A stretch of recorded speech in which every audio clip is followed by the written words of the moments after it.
Hey, everybody, welcome to the Fly Fishing Insider Podcast. We've got a special update for you and a special guest today. Our guest is David Lehmann, and David is associated with the Big Springs Museum in Caledonia, New York.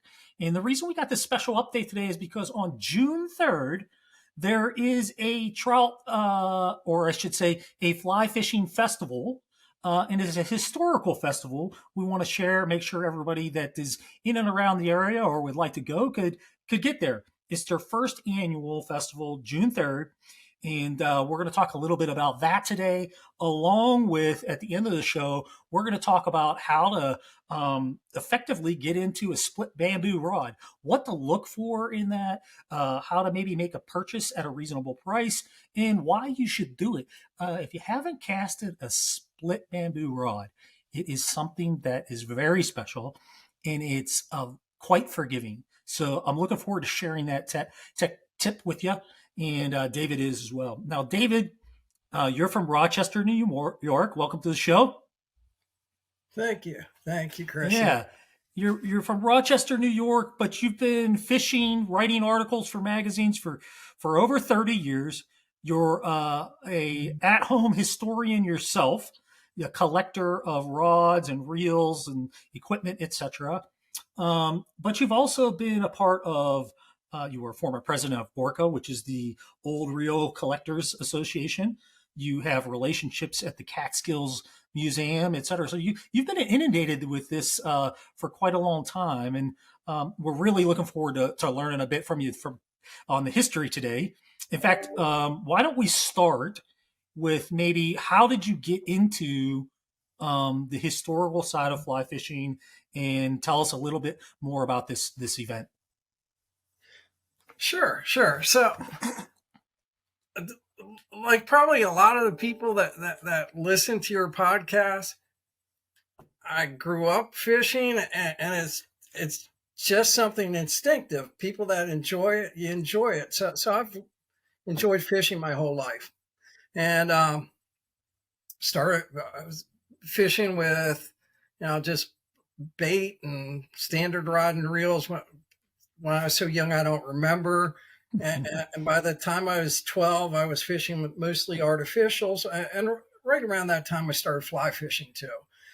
So I've had that interest in fishing, but by profession, I'm a technical guy. I'm a geologist. I've taught geology. I've done environmental stuff, but I've always been fascinated with history and antiques. And 35 years or so ago, I was at an antique show, and I saw a casting reel that was exactly the same as a casting reel my dad used to use when I was growing up. It wasn't that old. It was from 1940s, 1950s, but it was inexpensive, so I bought it. And then once I got that, I got interested in more, old fishing tackle. And initially it was in bass fishing tackle, but then it evolved. So it turned out to be all kinds of freshwater fishing tackle, including fly fishing tackle. And along the way, I started to fish with some of it. So I fish with it. I collect antique tackle. I fish with antique tackle too. Not always. I fish modern stuff too. It's So it's I just fascinated with the history of fishing because it's sort of a microcosm of all kinds of other things with history. That you can look at things that are going on with fishing and how fishing's marketed and when fishing expands, and it's tied to expansion of transportation, how marketing occurs. Whatever's trendy during the day, it finds its way into fishing. So, for example, in the 1920s, a lot of fishing tackle was named after popular musicians and dances at the time. The marketing material was Art Deco, so it's sort of a microcosm, and I find all that fascinating. And plus the craftsmanship, that went into it.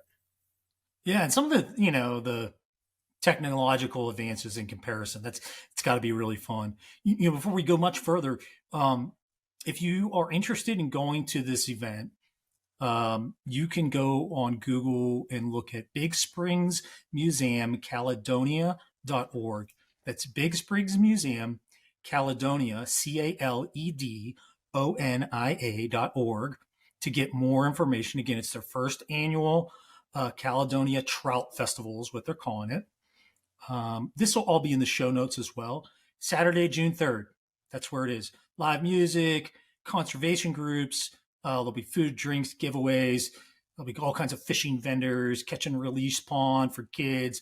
It's gonna be a blast, guys, and it's their first event, so super excited to get as much traffic as they can there to really spread the word and, for lack of a better term, conserve the history. Right, David? There's yeah, I mean, the American Museum of Fly Fishing is going to be there. Catskill Fly Fishing Center Museum will be there. Noted fly fishing authors will be there. There's a vintage and classic fishing market that's going to occur there. There's, like you mentioned, tons of free. I mean, pretty much, if you don't walk away with it as merchandise or eat it or drink it, it's free.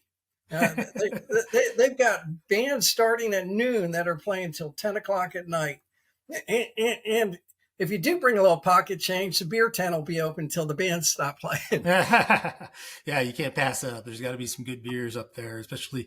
I bet there's some good local breweries. And you shared with me historically how you made your first step into the museum. And if I recall, you were doing some local fishing, so people could even dive into some of that local stream fishing, maybe.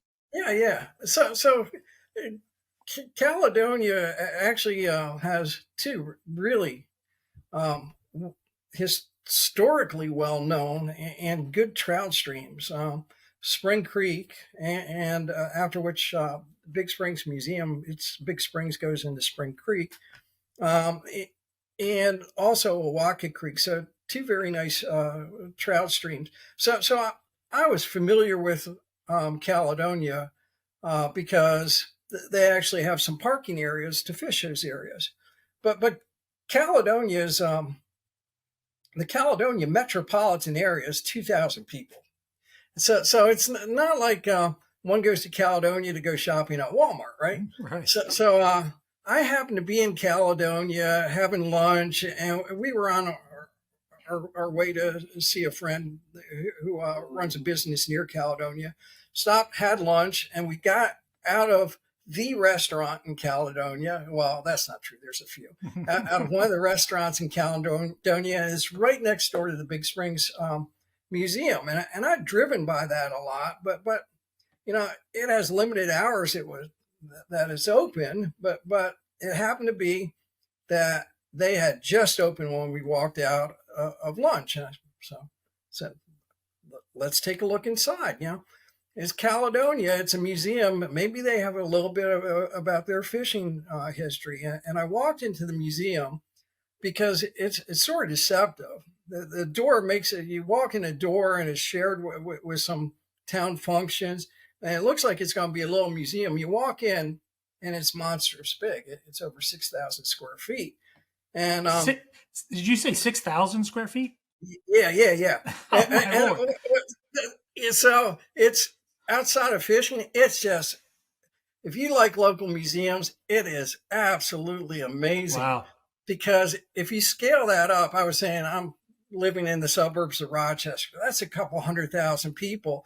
To put a museum, scale it up, a local museum, you need something about the size of an Amazon warehouse. Yeah, Now, right. so anything that happened in Caledonia is documented in that museum.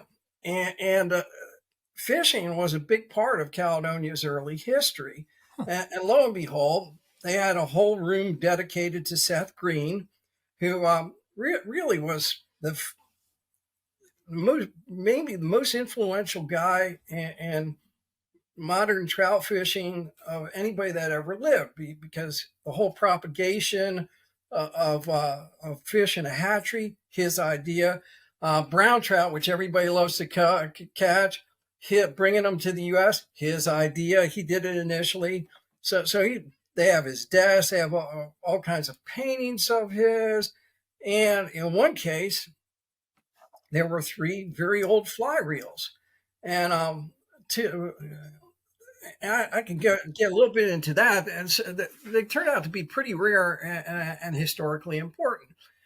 And I asked the person who was manning the museum that day, I said, I said, you have this with the Seth Green stuff. I said, were these his fly reels?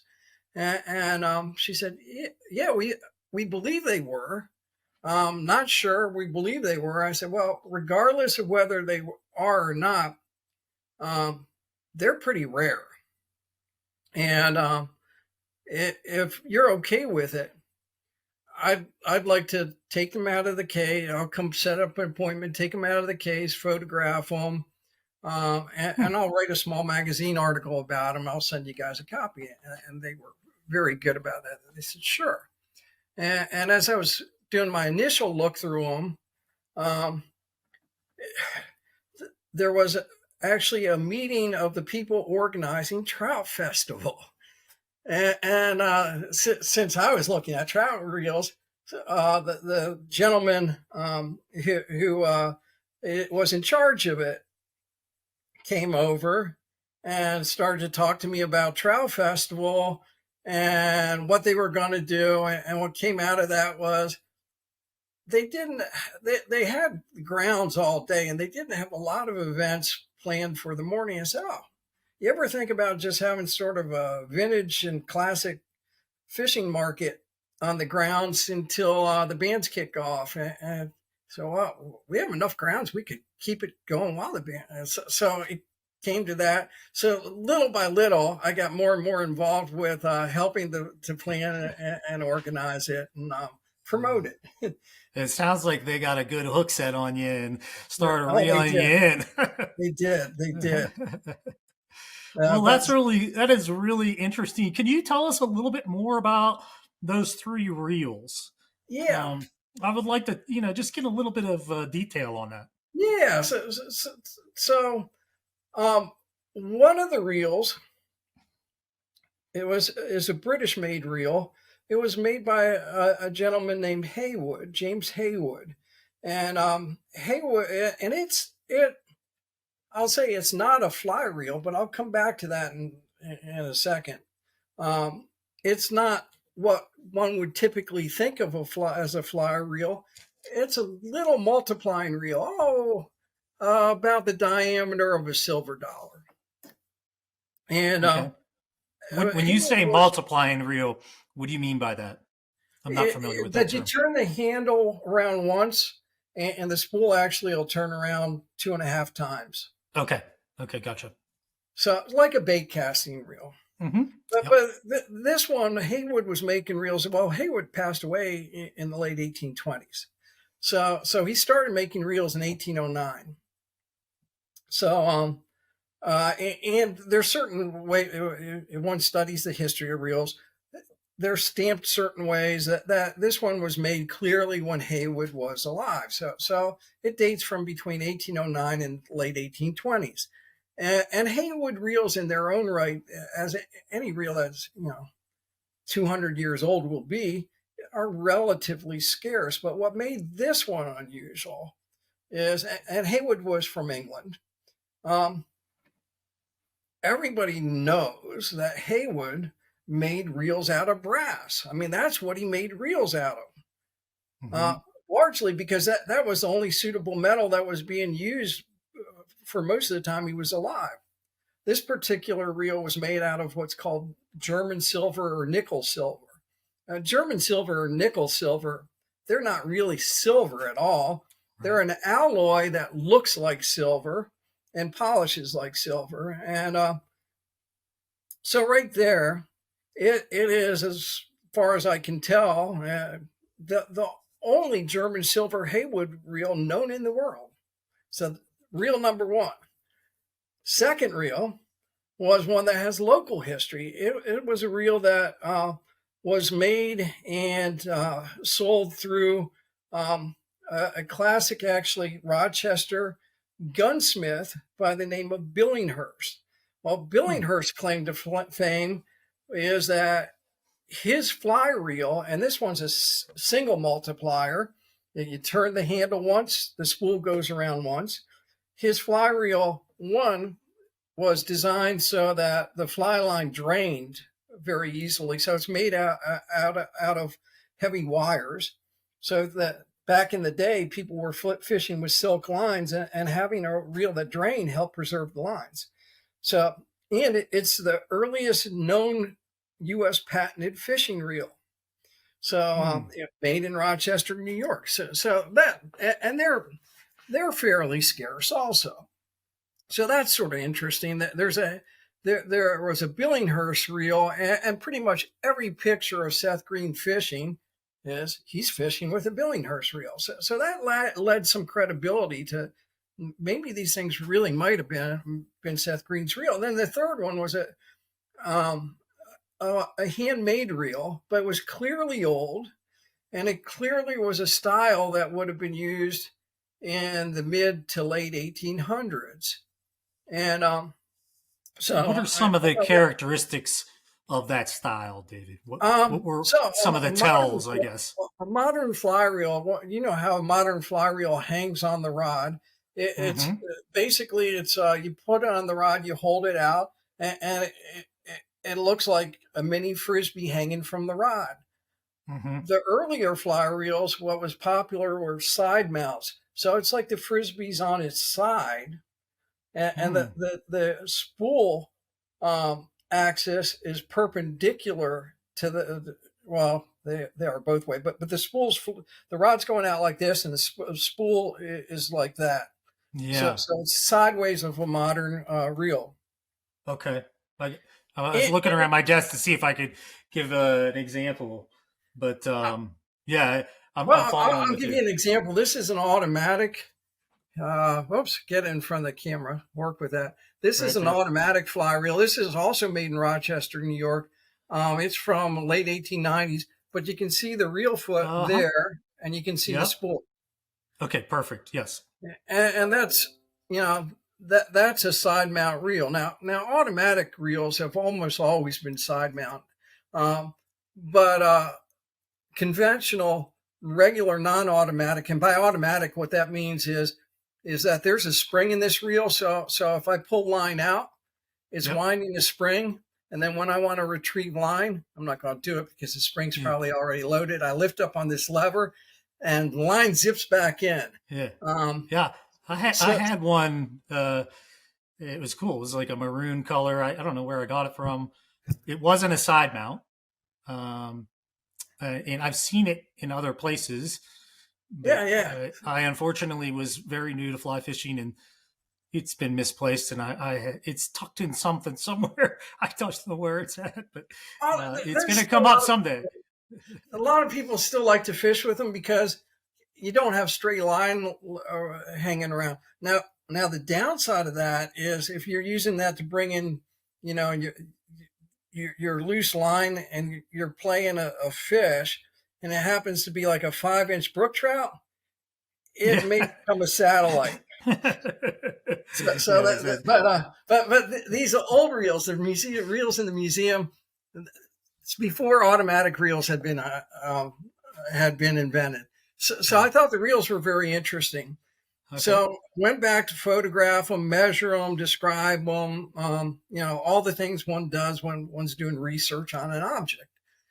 And along with that, I wanted to try to find out more about provenance, because it's great that the museum thinks that they belong to Seth Green, but can we show it? Well, the Big Springs Museum is a wonderful museum, but it's also been around since the late 1940s. They're actually in an old schoolhouse building, and even before the museum existed, the Big Springs Historical Society goes back to the 1930s. So they'd been acquiring stuff.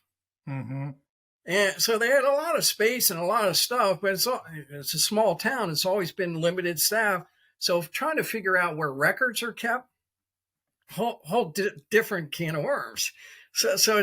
But eventually found more and more records, and sure enough, all the records point to these really were Seth Green's reels.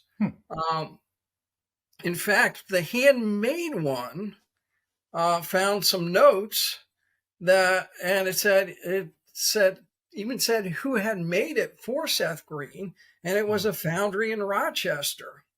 And the interesting thing about it was I mentioned there were characteristics that made it very clearly, old, somewhere. Yeah. My first guess was 1860s to 1880s, and that's probably the right time frame. It's probably 1870s or 1880s.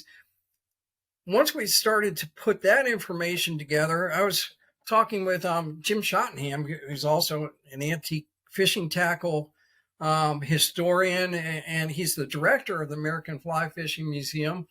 And I asked him, I said, Jim, have you ever seen a reel like this before? I said, and I showed it to him. He said, yeah, one, and I've got it. Now the kicker is the maker never stamped his name on it. So other than that one little piece of paper saying that this was made, by so-and-so at this particular foundry, no way to identify who made it. But once I had that name, I started to Google the guy, and sure enough, he got to be vice president of the foundry. And he had started in the metal business as a simple tinsmith. He was an immigrant, worked up through being a tinsmith to running, basically being second in command of a large foundry. Well, the interesting thing about this Seth Green reel was a lot of it was composed of tin. So I was talking to Jim, and I didn't even bring up the tin thing. I said, have you ever seen another reel like this? It's made sort of like a Billinghurst, but instead of just, it's got two separate discs instead of one. And when I say disc, on the Billinghurst reel, the middle of the reel, basically think of it as being almost like a bird cage that holds, a discoidal bird cage that holds fishing line. Yeah. And that bird cage is attached to a central disc. Well, the handmade reel used two discs, but it was also a bird cage type reel. In fact, fishing collectors tend to call those reels bird cage side mount reels. And Jim said, yeah, and I've got it. He said, I thought mine was the only one in existence. I have no idea who made mine or where it was made, but it came from the Rochester area, we think. And lo and behold, the more we looked at Jim's reel, it turned out he also had some components that were made out of tin. Well, that doesn't sound that much, but if you were picking a material to use in a fishing reel, the very last one you would pick would be tin. Right. Nobody used tin. It's soft. It's just, it doesn't have any of the, but it's the metal that guy knew. So right. Wherever, today we'd use aluminum, or back then they would have probably just said, we'll use brass anyhow. He used tin. So yeah. That was pretty cool. So we discovered a new reel maker, although everything about it tells us that he never really went to major production. And along the way, we found out, which had been suspected, we found more evidence that first reel, not only did Seth Green use Billinghurst reels, but he probably designed it. And Seth Green had his hands in so many things, and he was he was affluent. He apparently just gave the design to Billinghurst because he didn't have time to mess with it. Right. And when the reel was first marketed, it was even marketed as the Green Billinghurst reel. So that's got involved through the reels.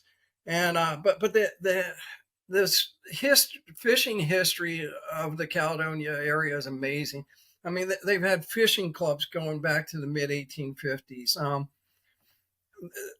They had I mentioned the first fish hatchery in the Western Hemispheres at Caledonia, and that was started by Seth Green. A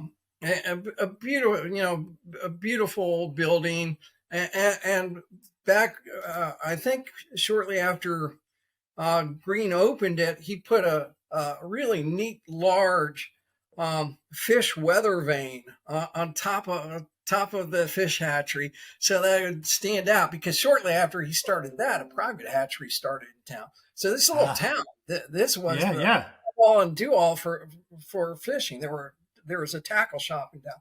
Well, the Big Springs Museum still has that original fish weather vane sitting in there.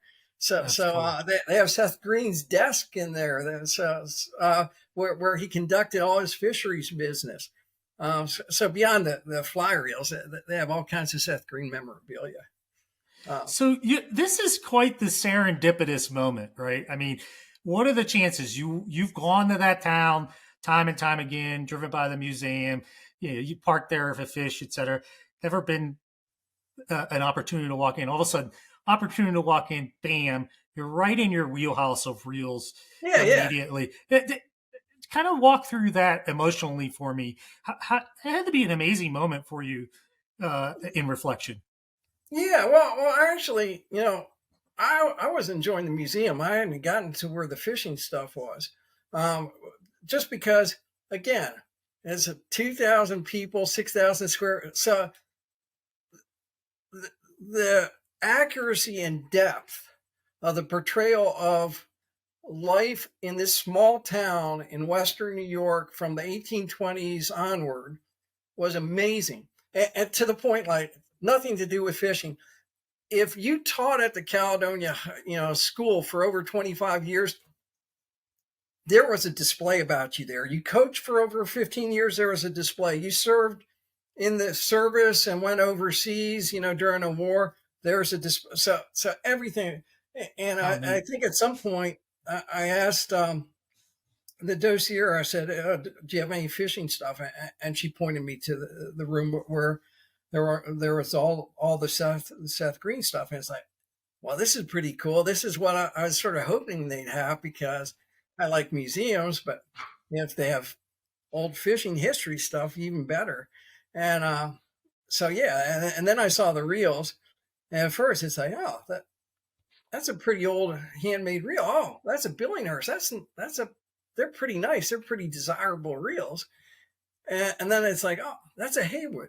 Wait a minute, that Haywood's made out of German silver. Yeah. I don't think Haywood made reels.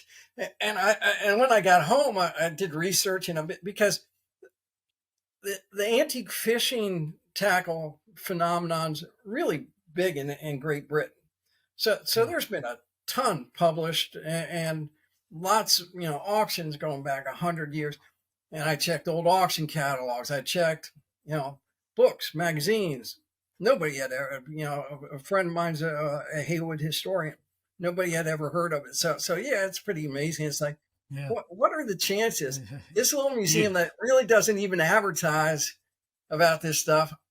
Well, I don't think they understood the significance of what they had. It's Yeah. like they've Here you got, are, Indiana Jones, walking yeah. in there with the whip, and But yeah, well, I'll say it's like this for fishing too. If you keep your eyes open, those things happen more frequently than you think. A few years ago, I was driving through a town that another reel manufacturer had been located back in the 1920s, and I had always looked for their factory, and nobody had ever heard of it, couldn't find it, and I was not even targeting that town. I was doing a shortcut to get through that town because I had gone out of my way to stop at an antique shop, and I wanted to get back on my pathway.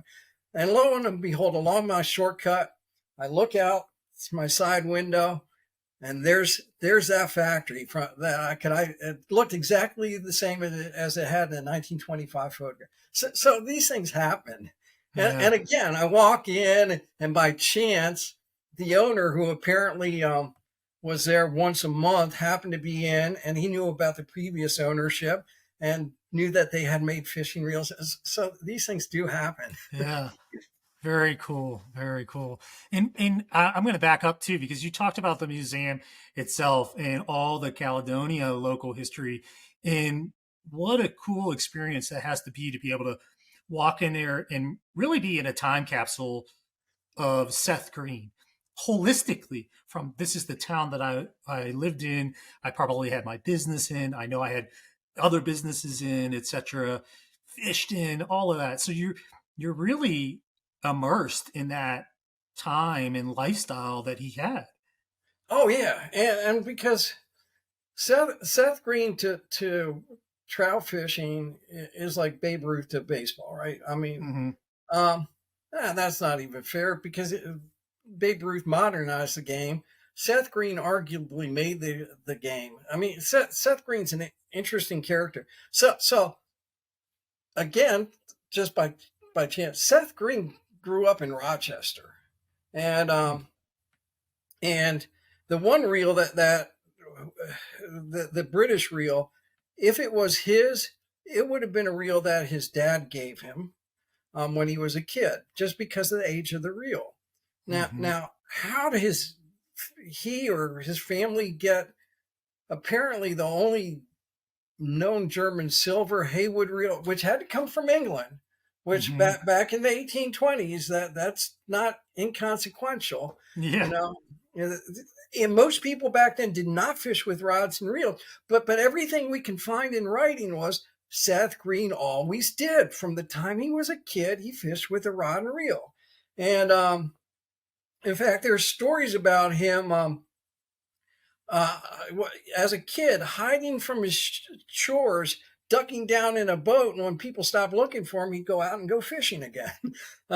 So he was a fishing fanatic and got to be Yeah. quite good at it, to the point that he was helping out on the family farm and then with family businesses, uh, restaurant kinds of businesses, taverns. But then when there were some economic hard times in the U.S., I believe early 1830s, um, he decided that he could make more money as a commercial fisherman. And he was so good that he eventually became, he had over 100 commercial fishermen working for him, Wow. and became the largest commercial fisherman in the state of New York, Hmm. uh, the most profitable one. And along that, the bounty at that time, there was an aquaculture. The bounty was you went out in Lake Ontario or streams or whatever, and you caught stuff and you kept it. Um, and he started to see ways to improve what he would have thought of as improvements on nature. Basically, take some of the wild cards that exist in nature out of the whole fish rearing experience and do it in a hatchery. And when he went looking for property to for his hatchery, he ended up in Caledonia. Hmm. Just amazing, to think through that process and that timeline. Let me ask you this, and this will segue because we're getting close on time here. But um, what kind of rods were they using then? And are there examples in the museum from Seth Oh, Green? um, when Seth Green was starting to fish, he probably was using just straight sticks that they cut down. Now, there would have been wooden fly fishing rods. There weren't 1830s. There weren't split bamboo rods around yet. So those would have been wooden. They would have been fairly heavy, not easy to cast with. By the time Seth Green was older, and there's lots of pictures of Seth Green fishing, he would have been using split bamboo rods. And during his lifetime, he saw the evolution of fly rods go from a trout rod could be 15 feet when he was younger, to a short rod was considered 12 feet. In fact, at one point, Orvis wrote that only women should fish with a rod less than 12 feet. Mm, To a 9 foot rod well, that's during his lifetime, 9 foot would have been considered pretty short. yeah. But so he saw the whole evolution of fishing tackle, and apparently he was part of it by designing uh, really the first innovative fly reel in the United States. And those first rods you talk about, were those like hand hewed rods? Were they made out of poplar or what were they made? Do you know anything So of that history? they're typically the wooden rods were made out of a wood called a greenheart. Um, so they were looking for something that they could shape. that had some backbone, but was a little bit nimble and also did not rot easily. That's Mm, important, for a fishing rod. right. Because they were But probably kept in a cellar, a dirt floor cellar, or a barn, yeah, or yeah, something. I would assume, right? I mean, yeah, and the earliest rods didn't have ferrules. That they would be. As if you took a pencil and sliced it at an angle. They would have angular cuts, so they'd be cut at an angle, and then you place those two angles back together, and you'd wrap it with thread or light twine to put your ferrules together. hmm. So lashing up a rod wasn't inconsequential. It took a little bit of time. Yeah. Wow, very cool. Very cool. Let's do this. Let's transition into the split bamboo conversation you and I had real quick around. Hey, if you haven't casted one or fished with one, you should try it. But a lot of people are apprehensive because of a couple of things. One, they think it's really expensive to get into. Two, they think they're going to damage or ruin the rod that they have that might be vintage. Or three, that just don't think that they're really a great rod. That's why we've moved on from them. And so let's address those things. But before we do that, I want to make sure I remind everybody about how to get in touch and some details on the Trout Festival. So again, if you go to Big Spriggs Museum on Google, it should populate, but the actual, excuse me, web address is Big Springs Museum Caledonia.org. That's CALEDONIA.org.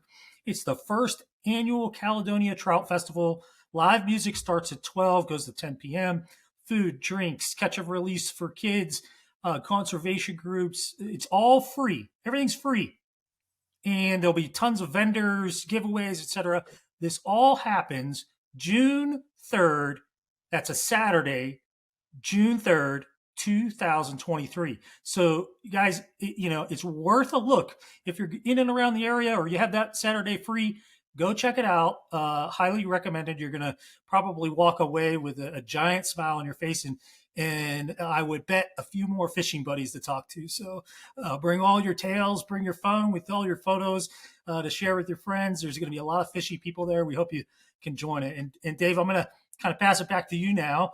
If you have Yeah, anything yeah. to say about the festival real quick, Oh, why don't you throw yes. that in there, and then we'll go So, into this bamboo conversation. so the giveaways I've heard about for the kids are phenomenal. So the catch and release trout pond, some of those fish, apparently a lot of the fish are going to be tagged. If a kid catches a tagged fish, there's some great prizes.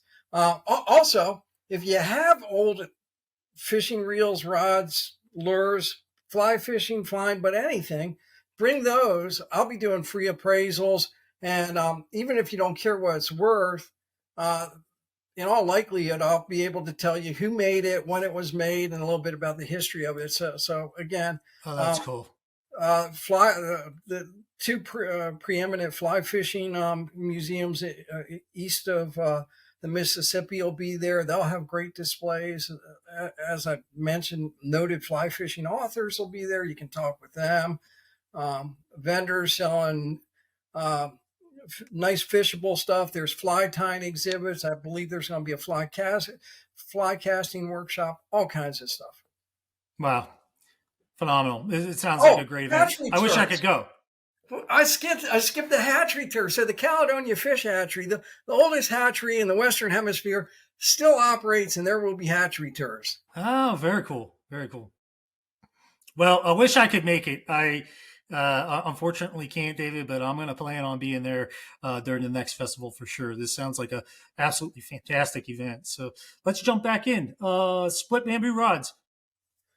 How do you find them? Why do you cast them, etc.? Wherever you want to Okay. start, David. Why don't I start with some of the misconceptions you mentioned because I had them and how I ended up really enjoying them. So I always thought everything you said. One, to get a good fish, split bamboo rod that was good to fish with, that was for wealthy people. And I'm a blue collar. Look, blue collar. Yeah, I'm a that's blue right. collar angler. It's like I can't spend huge, $1,000 on a fishing rod. And I always heard about the really hardcore fishermen fishing with split bamboo. And it's like, I love to fly cast.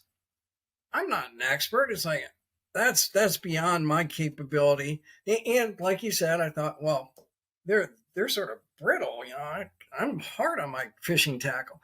Well, 25 years ago or so, I bought what looked to be a really nice made split bamboo rod, really nice split bamboo, really good components, but it didn't have a company name on it. It wasn't a well-known maker. And I bought it at a flea market with the idea I'd resell it because I go to antique tackle shows. So I buy and sell stuff sometimes. And I looked at it and it's like, I don't have that much money in it. Maybe I make $50 on it, but boy, I think it'd be a lot of fun to try to cast. And so I did, and I was amazed. So it is the easiest fly rod. So first off, the idea you have to be an expert, completely wrong. If you want to get somebody into fly fishing and you want them to have an easy time casting, nothing is easier to cast than a decent split bamboo rod. And I said decent, I'll come to that. Decent doesn't mean expensive. So you don't have to be an expert. In fact, it's the most forgiving fishing rod, fly casting rod you could ever have, even more forgiving than glass, a good glass rod. And a good glass rod is pretty forgiving. Yeah. Now, some of the new high module carbon rods, they're wonderful if you have to cast to the next county, right? But they're not forgiving. Your technique goes a little bit south. You're like a Harry Houdini experiment. You're just tied up in line. Right, so that won't happen with split bamboo rods. So one, they're wonderful to cast, and two, they do look sort of classic. Now, if you want to find them, they're easy to find. And I'm gonna interrupt. Sorry, because you had mentioned earlier, I found a rod, and it was a decent built rod. What are the key indicators for you when you look at a bamboo rod? You pick one up. Say I'm going to a flea market. I just happen to, oh, there's a bamboo rod. I'm going to pick it up, look at it. I would assume you could probably tell from the ferrules, and the quality of the ferrules is one. But is it the mitering on the split bamboo that you're looking at? Give us some of those indicators. So if someone here went to a flea market and walked by one. Some of the things that you look for, the first thing I would look at is look at the bamboo itself. So a split bamboo rod is most are made out of 6 strips of bamboo. Now there's some that were made with 4, and some for a period of time in the late 1800s, early 1900s that were made with 8. Early ones were made with 3, but that's unusual. So most of them are made of 6 strips of bamboo. When you take a look at that rod, each side is basically a triangle of bamboo. So it's hexagonal in cross section. But what you shouldn't see is it should look like it's one uniform material. So if you see gaps between the bamboo, or gaps where it looks like wood putty, filler in there, that's not a well-made rod, or it's a rod that's broken down and it's been refinished. So that's 6. It's 6 triangles, which is forming a pentagon. Then is that correct? Hexagonal, and that pentagon is tapering, and you're looking at those seams. So as the joint continues down the rod, if you look down that, you shouldn't see gaps. Would you also look for twist or anything like that as well? Is that another indicator? So there's another aspect to that. And so I'm basically looking at how all those strips are glued and make sure that they're glued well and they're tight. And then, then you can look to see if I don't think I've seen rods where it gets twisted, where the bamboo gets twisted per se. But what can happen over time is that if these things are used or not stored, used a lot or not stored properly, they can get what's called a set because they're not graphite; they're a natural material. So, if example, a rod was stored leaning against a wall, Hmm. you know, You have a it curve at the bend, top. Hockey and stick. right, and that bend, or if somebody's um, fished it with heavy streamers for a long period of time, it's going to develop a little bit of a bend. So there can be a set. Now, if there's a set, there's ways to take the set out that aren't too complicated. Hmm. Certainly, that can be done professionally, very inexpensively. But that anybody, that's even people that have never done it before, can go on YouTube and learn how to do it just with a little bit of heat. Okay. Um, so there can be So sets. it's not out of question if you see a set. No, no. Now, Yeah. if I look at the finish. So, and again, some of these aren't deal breakers. So I look at the finish. But if I want to buy a rod and then take it out to fish right away, I'm looking for a finish where it looks it looks well finished. And by that, what I mean by that, I'm not seeing gaps where the varnish is flaked away, and it's very apparent if the varnish is flaked away and you're looking at the bamboo. I mean, as apparent as looking at varnish versus unvarnished wood. Right. So if the varnish has chipped, you'll see it. I'm also obviously looking for chips or creases or cuts into the bamboo. Or Those aren't bad. crosseling, cracking kind of Yeah. scenarios. Yeah. Well, crackling in the finish again, not necessarily. That's not a deal stopper unless you were too worried about aesthetics. Now, if the varnish looks like you see lots of brush strokes, or if it's ultra heavy, that means that somebody just revarnished it without taking the time of redoing it correctly. Yeah. That's probably could be a concern. If there's a varnish that looks a little bit worn, you can actually take like Johnson paste wax, put paste wax over that rod. And what that helps do is one, it makes it look a little bit nicer. It gets it so it's smooth to the touch and the whole 9 yards. But also, if there are some micro breaks in the finish that could let moisture that over time might do some damage, that paste wax seals it off. So it seals the rod. So you can get away from that. But so I'm looking at the quality of the bamboo rod. Do the wraps look well done? I mean, again, do they look neat? Are they ultra heavy? If they're ultra heavy, that's not great. They shouldn't be. A good rodsmith doesn't make them ultra heavy. Is the thread in good condition? Like, does it look like a guide might fall off? Mm-hmm. The ferrules, are the ferrules good quality and are they tight? If you put the rod together and go through a casting motion, does it rattle? If it rattles, something's loose. Now, Right. something being loose, maybe one of those strips of bamboo, one of the rods, is the glue's not too tight. It might be the ferrule's not tight. So and check the action. I mean, anybody that fishes in that now, a bamboo rod, the action's not going to be like a graphite rod. It's going to be sort of similar to a glass rod. But anybody that fishes, if they take a fly rod and go through a casting motion, and if after they do that, it's like the tail on a happy dog that it keeps, that's not good. It Right. won't cast a line well. So you can fake cast it. But yeah, you look for a rod that just generally looks like it's in decent condition. Now, What about the cork and reel seat uh, arena? so yeah, the reel seats are better. The better quality rods, although not all of them, they will use German silver on the reel seat. So less expensive rods will use nickel plated brass. Um, but some of the nickel plated brass reel seats are good too. You know, taking a look at the rod and just seeing, does it look like it's well constructed? Does when you go through a fake casting motion, does it everything seem to hold together? Is it not too whippy? Um, that's best rule of thumb. Yeah. And honestly,